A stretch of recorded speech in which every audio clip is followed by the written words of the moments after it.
एक दिन बादशाह अकबर के शयन कक्ष में सफाई करते समय नौकर के हाथ से एक फूलदान गिरकर टूट गया। नौकर डर गया क्योंकि यह अकबर का पसंदीदा फूलदान था। नौकर ने सारे टुकड़े इकट्ठा करके चुपके से फेंक दिया।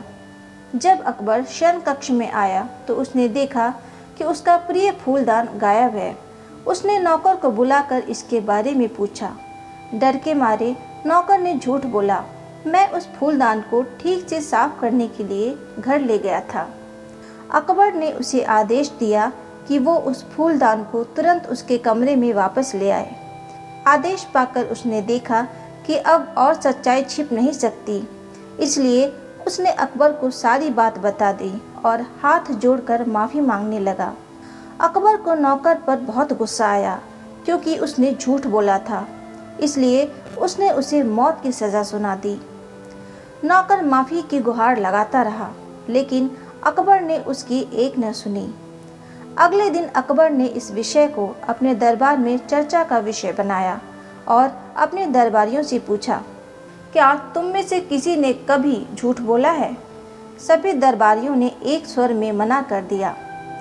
जब अकबर ने बीरबल से पूछा तो बीरबल ने बताया, महाराज, हर कोई कभी न कभी झूठ बोलता है। मैंने भी बोला है। मुझे लगता है कि झूठ बोलने में कोई बुराई नहीं है जिससे किसी को नुकसान न हो। यह सुनकर अकबर क्रोधित हो गए और उन्होंने बीरबल को अपने दरबार से निकाल दिया।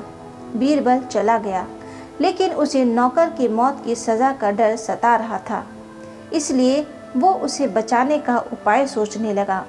कुछ विचार करने के बाद वो एक सुनार की दुकान पर गया और उससे सोने से चावल बनाने के लिए कहा।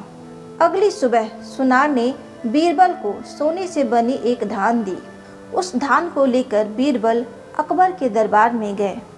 दरबार से निकाले जाने के बाद भी बीरबल का दरबार में आने का दुस्साहस देखकर अकबर क्रोधित हुए, लेकिन फिर भी बीरबल ने किसी तरह उन्हें अपनी बात सुनने के लिए मना लिया।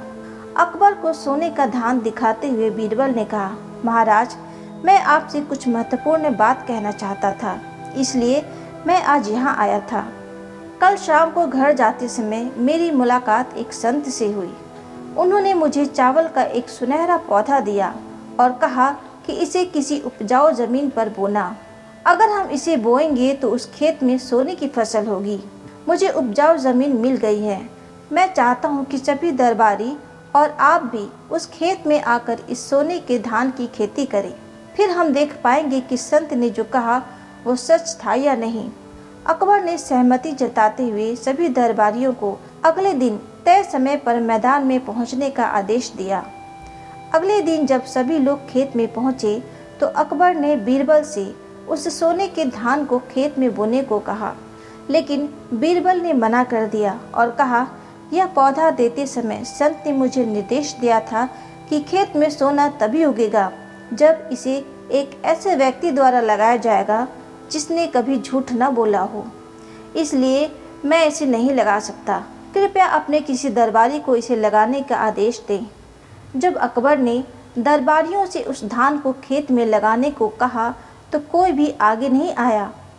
अकबर समझ गए कि सभी ने कभी न कभी झूठ बोला है। जब कोई आगे नहीं आया तो बीरबल ने वो चावल अकबर के हाथ में देते हुए कहा, यह कोई भी सच्चा नहीं है, इसलिए आपको ही यह बोना चाहिए। लेकिन अकबर भी उस धान को ले जाकर खेत में लगाने से हिचकिचाने लगा और कहा, मैंने भी बचपन में झूठ बोला है, इसलिए मैं यह धान नहीं लगा सकता। यह सुनकर बीरबल मुस्कुराया और बोला, मैंने यह सोने का धान एक सुनार से बनवाया है।